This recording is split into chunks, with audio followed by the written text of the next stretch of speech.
Bonjour à tous. Nous sommes heureux de vous accueillir aujourd'hui dans l'amphithéâtre Le Verrier pour la conférence de Monsieur Melvin McNair. Nous souhaitons la bienvenue au collège Jacquard et leurs professeurs Madame Separi et Monsieur Lajoie. Nous excusons l'absence de Monsieur Deloum, directeur général des programmes de France 3 Normandie. La conférence d'aujourd'hui va se dérouler autour de deux temps forts. Tout d'abord, la diffusion d'un documentaire qui retrace l'histoire de Monsieur Melvin McNair, s'intitulant Melvin et Jean, la révolte et l'exil. Ensuite, nous laisserons la parole à Melvin pour pouvoir répondre à vos questions. Je laisse Pierre-Charles présenter Melvin à son tour. Donc Melvin, tu es né en 1948 en Caroline du Nord. Tu t'es installé à Caen en 1986 où tu travailles comme travailleur social entre guillemets, on va dire, dans le quartier de la Grâce de Dieu. Voilà. Tu es très investi dans le club de baseball des Phénix de Caen. Mais bon, aujourd'hui, ce qui va nous intéresser un peu plus, c'est l'aventure singulière que tu as vécue dans ta jeunesse. Et donc une aventure qui vous sera retracée par le documentaire de Maya Weschler, coproduit par France Télévisions. Le documentaire que nous allons vous présenter est diffusé sur France 3 Normandie et sur la chaîne parlementaire. Aujourd'hui, nous avons la chance de pouvoir vous le présenter à l'Université de Caen. Donc nous vous souhaitons une bonne diffusion et on se retrouvera après pour en débattre avec Melvin.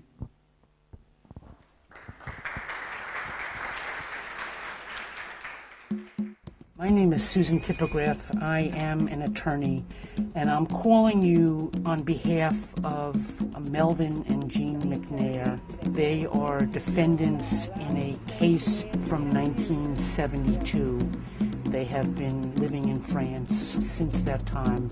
I would like to initiate a conversation about resolving this case. Related to what? There was another airplane hijacking today. The hijackers are described as 3 men, 2 women, and 3 children, all black. When we got on the plane, seated the children, nobody knew that we were involved in it at all. We want to make sure that we get the passengers. They were a Black Panther group. This is where their brothers were. And I tried to tell him this airplane won't fly to Algiers. You had to know it was a gun with bullets in it. That was the main thing. I didn't want any gunfire to get started because people had said later, so you think they really shot? I said, well, once the shooting starts, who knows? Black people, what y'all gonna do? Melvin and Jean McNair were indicted for air piracy, the crime for which there is a mandatory minimum penalty of 20 years and a maximum penalty of death. Detroit FBI agents moved in. They were just everyday people, you know, like your next door neighbors. He was patriotic, he was apple pie, all American. Just like a typical teenager growing up in the neighborhood.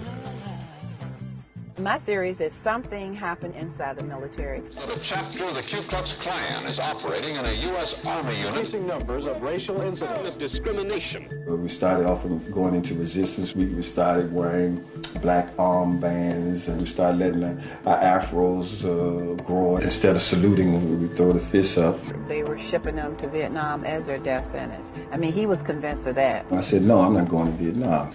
I'm going in a part of a racist war. I just went underground. Here you had two people who were caught up in the militancy that was taking place within the black community, within the black movement. Everybody was hijacking planes at that moment, so we could study it. We wanted to leave the country, and this was the way to leave the country. Algerian police have moved into the villa occupied by the Black Panther group. When the French Secret Service picked us up, I smiled because I said, okay, it's over now. Il faut en tout cas empêcher leur extradition vers les États-Unis. France prosecuted the McNairs, and they spent a few years in jail each. The question is, does that then put a close to the prosecution of them in the United States courts? And the answer to that is no, it does not. I would have preferred not to hijack that plane, and hurt a lot of lives. My son would be alive today if I had been able to come into the country. He never felt as though he was totally French or if he was totally American. He was displaced. I always knew this was a possibility, that he could be killed. That's life in Black America. You have to judge each act not only by the act, but by the actor. If we're going to make peace with that period in our history, and at what point do we say, okay, enough, you can come home? Ask the Lord for forgiveness. I ask human beings to understand me. The U.S. is my home. It will always be my home.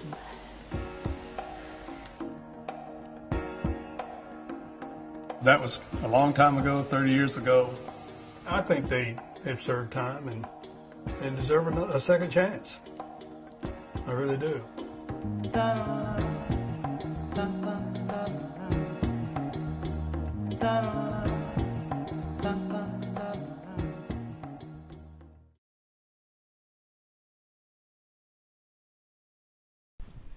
Donc avant de passer aux questions, est-ce que Melvin t'as quelque chose à ajouter par rapport à ce documentaire? Chaque fois que je vois, heureusement, ça fait, on peut dire, 3 fois et demi, et il y a toujours un passage relativement difficile, et pour moi, il y a beaucoup de souffrance, on peut dire, et donc chaque fois que je vois, ça me donne un peu de possibilité de prendre un peu de recul, et donc voilà, donc, mais c'est quand même dur, donc je ne sais pas pour vous, mais voilà, donc ça m'a permis aussi, on peut dire, d'essayer de faire une deuil sur certaines choses dans ma vie, donc voilà, donc chaque fois, un peu de recul. Donc maintenant à vous. Donc Thibaut va pouvoir passer dans les rangs avec le micro pour que vous puissiez poser vos questions.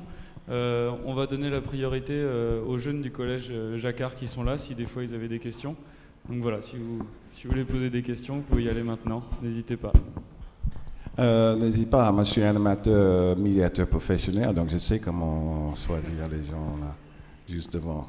Hein? Donc faut pas être forcé non plus. Allez-y, un peu de courage. Est-ce que vous pensez que vous allez revenir aux États-Unis un jour? Non. Personnellement, c'est bizarre. Non, c'est pas bizarre. Donc, il y avait un moment dans ma vie, on savait qu'il n'y avait pas de choix. Je suis rendu compte qu'avec, j'ai vu des chefs de mouvement, et eux, ils retournaient en Amérique quand ils voulaient, parce qu'ils avaient un peu ras-le-bol et tout. Et comme j'avais des tours en avion, donc je n'avais pas de choix, quoi. Donc j'ai fait un truc il n'y avait pas de retour. Donc je n'avais pas de choix de laisser tomber ce côté américain et essayer de s'intégrer en France et faire mon mieux comme ça. Donc voilà, donc c'est d'avoir un avantage de deux cultures. Donc par contre, suite à Maya et l'avocat et beaucoup des Américains qui pensent que c'est possible.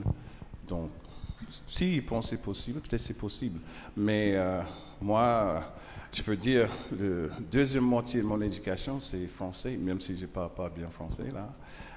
Par contre, je me sens plus français qu'américain. Donc, je suis mieux ici.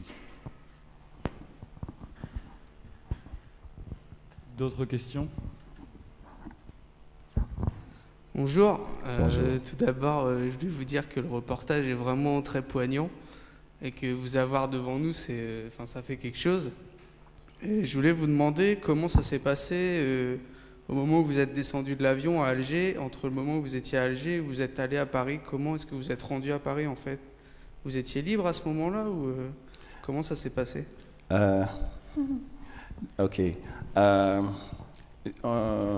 En arrivant là, c'est bizarre parce qu'on était un peu, on peut dire, on rêvait beaucoup. On n'avait aucune idée qu'est-ce que c'était l'Algérie et tout ça. Et quand nous sommes arrivés, on était déçus. Et donc on savait qu'on devait quitter. Et justement, il y avait tout le monde qui disait que fallait entrer, trouver un moyen de quitter le pays, donc comme ça. Donc on a eu le privilège de rentrer, venir à Paris. Donc, quand j'ai descendu de l'avion, première chose, j'ai dit ça comme ça, mais attends, excusez-moi, la France est un pays laïque, hein? Ok, les Américains, on est un peu ouf.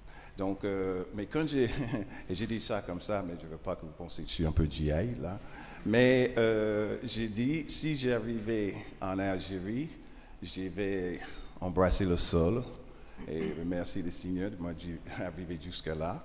Donc, dès que j'ai descendu de l'avion et j'ai demandé à les agents secrets algériens si je pouvais embrasser le sol, ils me disent OK. Donc, ils m'ont sorti après. Et donc, je me mis sur genoux et j'ai embrassé le sol. Et ben, voilà quoi. Et après, toutes sortes de révélations. Donc, on savait qu'on devait quitter l'Algérie. Et donc, voilà. Donc, après, avec le rangement, on était un peu naïfs quand même. Parce que dans le documentaire, on se découvre des choses qui étaient faites pour nous sans qu'on se rende compte. Par exemple, justement, nos sorties d'Algérie. À l'époque, on fallait apprendre l'art de clandestinité et comment utiliser des faux passeports et toutes ces histoires-là et traverser, débrouiller, tout ça, c'était une énorme expérience. Donc on a eu beaucoup de chance, mais apparemment on était un peu téléguidés. Et donc on arrivait à Paris et à Paris on a découvert un autre monde, une autre organisation, une autre façon de voir le monde et se guérir. Donc voilà. Et c'était passionnant. Hein? Mais je veux dire, la clandestinité, il n'y a rien de passionnant avec la clandestinité, par contre. C'est pas drôle du tout. Surtout qu'on ne sait pas à quel moment qu'on soit arrêté, à quel moment qu'on soit agressé. Voilà quoi, il y a des cauchemars tous les jours, tout le temps. C'est pas drôle. Malgré tout ce qu'on peut voir dans les films, tout romantique, machin, non, c'est pas ça.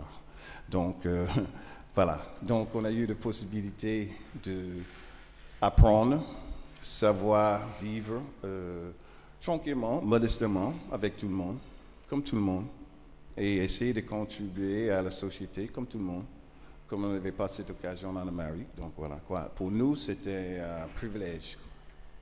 Donc, on est sorti dessus. Merci.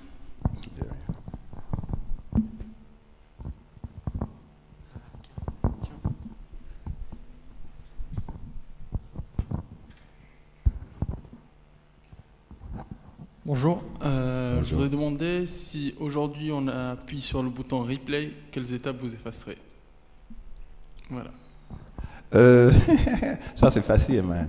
J'effacerai tout le côté ségrégation raciale, là, hein, né dans la ségrégation, le fait que tu es né noir et tu es différent que tout le monde, ça c'est dégagé. Donc déjà ça. Donc automatiquement, toutes les agressions, toutes les choses qu'on a subies et les choses comme ça, effacées. Dégagé. Donc, en fin de compte, si je peux imaginer une vie formidable, c'est comme ici, effacé. Non, c'est-à-dire en matière de choix, je parle. Hein? En matière de choix, c'est-à-dire, est-ce que... Non, je ne ferai même plus... Ah, il faut que je raconte une petite histoire. Je me suis rendu compte, un peu après, que ma famille avait beaucoup de culture et beaucoup de richesse. Et donc, j'ai découvert aussi que... Mon arrière-grand-père, c'était un esclavagiste. Il s'appelle R.J. Reynolds. C'est le plus grand fabricant de tabac en Caroline du Nord qui fabrique des Salem, des Camel, toutes ces cigarettes comme ça. Et c'était mon arrière-grand-père. Et donc, mon arrière-grand-père qui était blanc, qui avait un esclave, qui était ma grand-mère.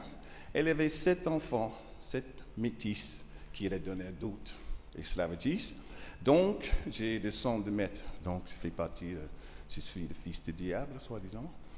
Donc, des sons de maître. J'ai découvert tout ça, toutes ces richesses-là. J'ai découvert aussi que c'était ma famille qui a donné la terre, ou l'université où j'ai fait mes études, c'était ma famille qui a donné la terre, mon cousin, c'était le deuxième président de l'université. Donc, j'ai découvert tout ça après. Donc, automatiquement, si j'avais su ça avant, j'aurais tapé à la porte de mon arrière-grand-père, dit « Papa, je suis ton petit-fils, quoi. » Donc, Si je retourne en Amérique, peut-être je tac, je suis ton petit-fils, quoi. Mais bon, on n'est pas encore là. Voilà.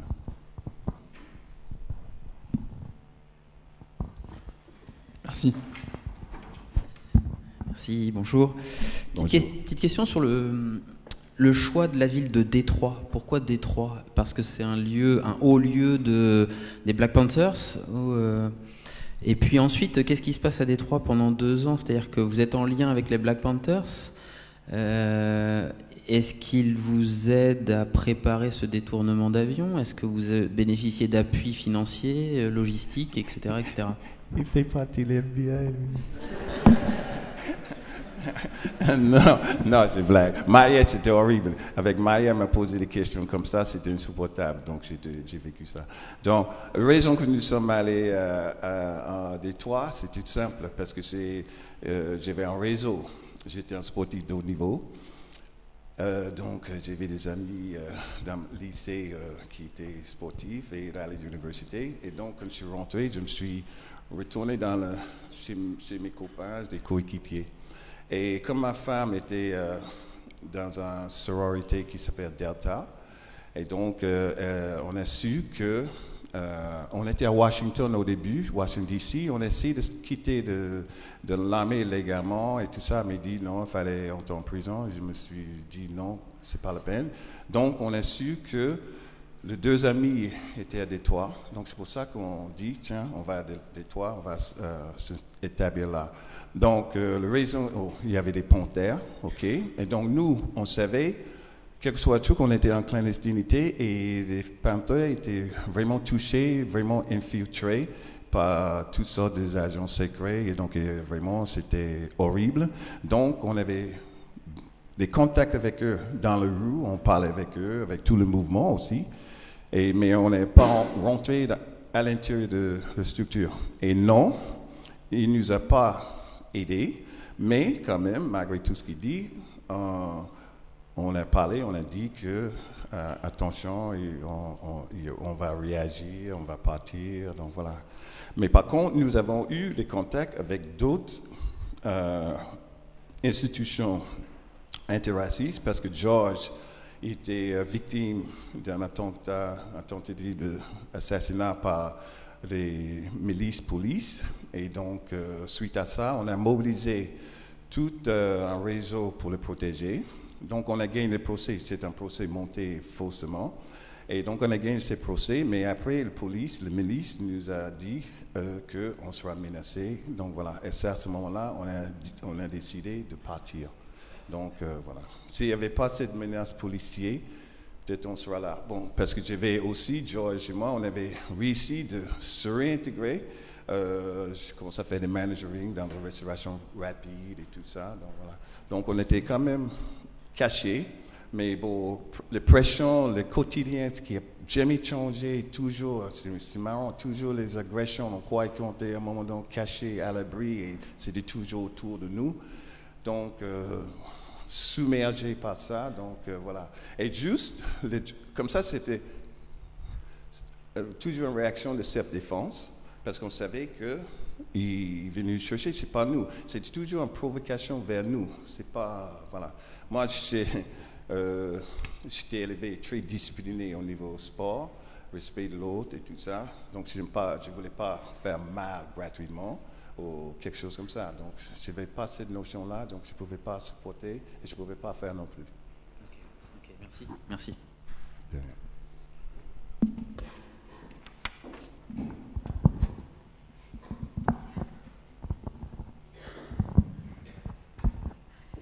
Bonjour. Bonjour.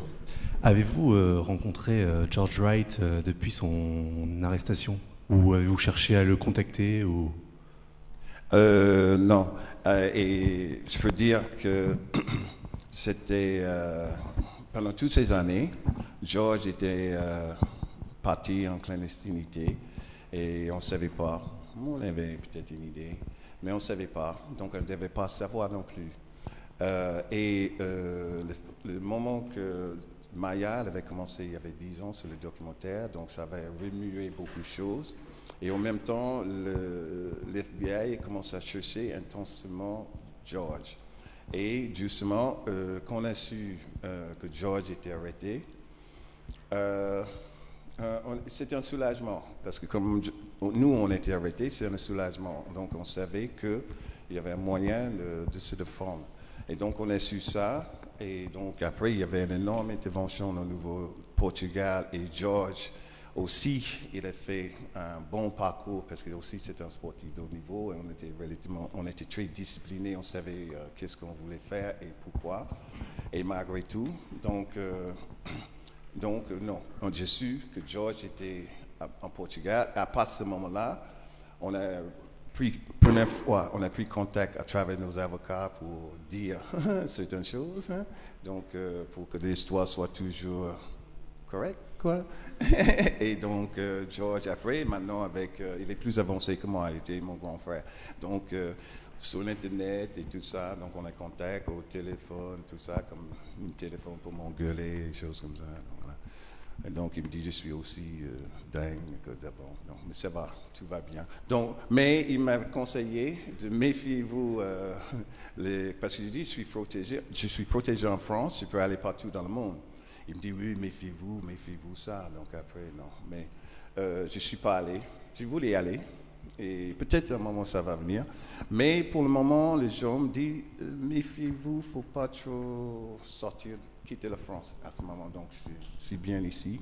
Je ne sais pas, peut-être on va en Suède pour jouer au baseball, je ne sais pas. Bon, voilà. Si c'est possible, c'est bon. Et, franchement, c'était un soulagement parce que je ne pouvais pas m'exprimer comme ça s'il était encore en clandestinité. Donc ça c'est aussi une libération pour tout le monde. Et lui, il a ses enfants, il est heureux, donc voilà quoi. Donc lui, il a fait un parcours jusqu'à aider le mouvement de libération, on ne savait pas. Donc après, il a fait du basket avec beaucoup de jeunes de Guinée-Bissau. Donc voilà, donc il a pris le portugais, il est marié avec un portugais, il est portugais, il n'est plus George, il est José. Et José, par contre, José est différent pour moi. Donc par exemple, il a cet aspect de caméléon. Donc il a transformé toute sa vie.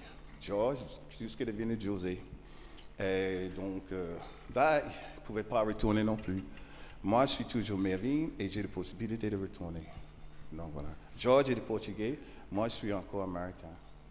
Donc, mais il est toujours américain, il a toujours un héritage. Et ce qui est formidable, parce qu'il a des enfants portugais métis, et donc ils ont un énorme héritage. Donc, voilà. S'ils sont un jour, ils prennent conscience, je pense qu'ils vont prendre conscience. Bonjour monsieur, je vois que Bonjour, tout le monde se demande pourquoi Détroit, pourquoi Alger, pourquoi Paris. Moi je me demande plutôt pourquoi la ville de Caen. La ville de Caen particulièrement après Paris. Ok, parce que la ville de Caen m'a fait un travail. J'étais dans la région parisienne et j'avais un boulot où, à un moment donné, suite à certains incidents, je voulais changer et apprendre un peu les relations humaines et pourquoi je ne comprenais pas pourquoi les gens se tapaient dessus au niveau dans l'entreprise. Je ne pouvais pas pourquoi il y avait toujours ces conflits, un peu comme aujourd'hui, pourquoi on se massacre entre nous. Donc, je voulais apprendre comment apaiser ça. Donc, j'ai commencé à faire une formation pour être responsable de l'équipement socio-éducatif et sportif et culturel. Et j'ai joué en élite dans la région parisienne. Et donc, à un moment donné, on cherchait un travail. Et donc, suite à le réseau d'animation, donc il y avait une possibilité de venir à Caen pour le poste de père aubergiste, responsable auberge de jeunesse, et donc c'est pour ça que je suis venu. Je travaille sur un programme de réhabilitation au niveau de rénovation et tout ça, donc j'ai dit que c'était une occasion par excellence pour partager tout ce que j'ai appris, et voilà, donc c'est pour ça. Quand c'était choix de travail, et il y avait des possibilités. Ils ne me connaissaient pas. Donc après, petit à petit, ils ont me découvert un petit peu, pas tout. C'est maintenant que vous me couvrez un peu tous. Donc j'ai gardé un peu cet aspect. Parce que les enfants n'aimaient pas que j'ai parlé de ça, parce qu'ils ne voulaient pas que je me revendique ça. Papa, il ne faut pas que tu revendiques ça quand même. Donc voilà quoi, parle autre chose. Tu es un animateur, tu joues au baseball, tu fais du sport, on parle comme ça. Donc il y a toujours cette exigence vis-à-vis de mes enfants de tourner la page, je ne veux pas parler de ça. Donc, progressivement, il dit, ouais, papa, tu commences à parler trop, là, voilà, quoi. Même maintenant, il dit que je parle trop. Donc, heureusement, ils ne sont pas là, donc...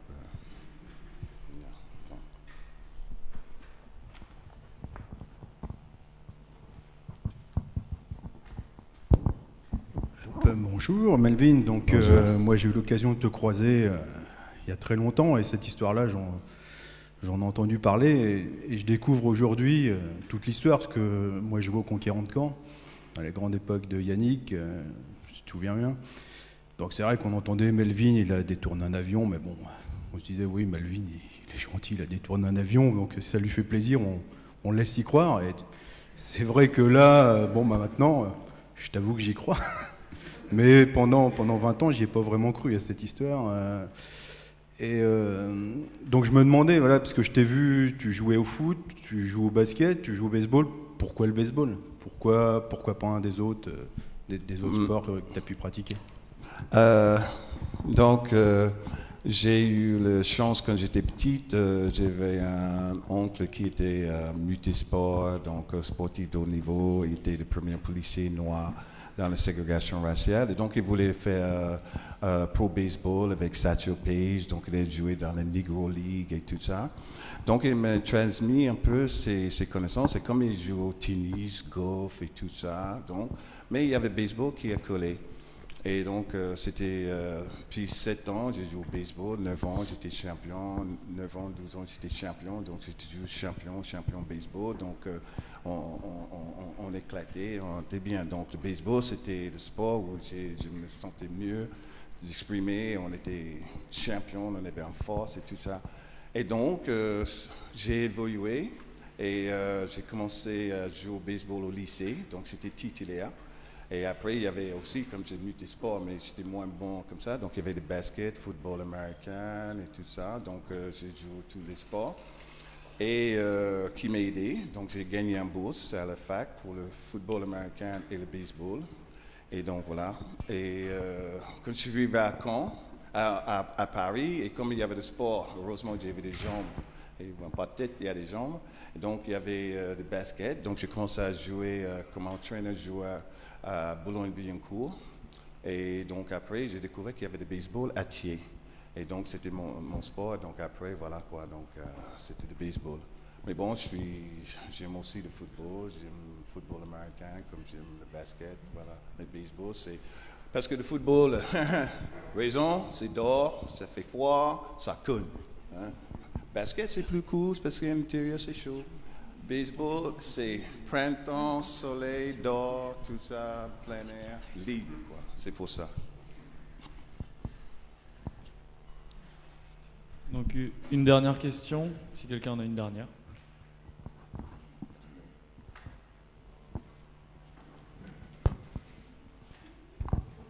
Bonjour. Bonjour. Vous dites être américain, mais vous avez demandé la nationalité française ou vous êtes toujours américain ? Non, pas principe. Mes enfants sont français, ils sont, voilà, 100%, voilà. Et maintenant, pour le principe, je me suis engagé dans on peut dire dans un mouvement de résistance en question d'identité. Et pour revendiquer un peu cette identité, excusez-moi, cacher sous le drapeau de français, changer l'identité, sinon, je préférerais d'être encore devant et en tant qu'Américain pour aller jusqu'au bout. Donc, voilà. Donc, reste américain, mais je suis... si j'ai dit, tiens, voilà quoi, on peut embêter les Américains, j'ai dit, tiens, je prends la nationalité française, après je retourne en France, en Amérique en tant que Français. Mais on m'a dit que ça ne marchera pas non plus, donc je resterai Américain. C'est pour ça. Je ne voulais pas être opportuniste, c'est comme ça, j'aime la France aussi, j'aime la France, je peux dire, j'ai mes racines en Amérique, mais j'aime la France plus que l'Amérique. Voilà. Ça, et je sais pas, peut-être je viens français un jour. Après, je retourne en Amérique, et après, je vais dire, maintenant, je viens français. Bon, ça dépend, mais il faut maîtriser l'écriture et c'est pas encore top. C'est vrai, hein? Donc, merci Melvin. Merci. On va vous souhaiter une bonne après-midi. Merci.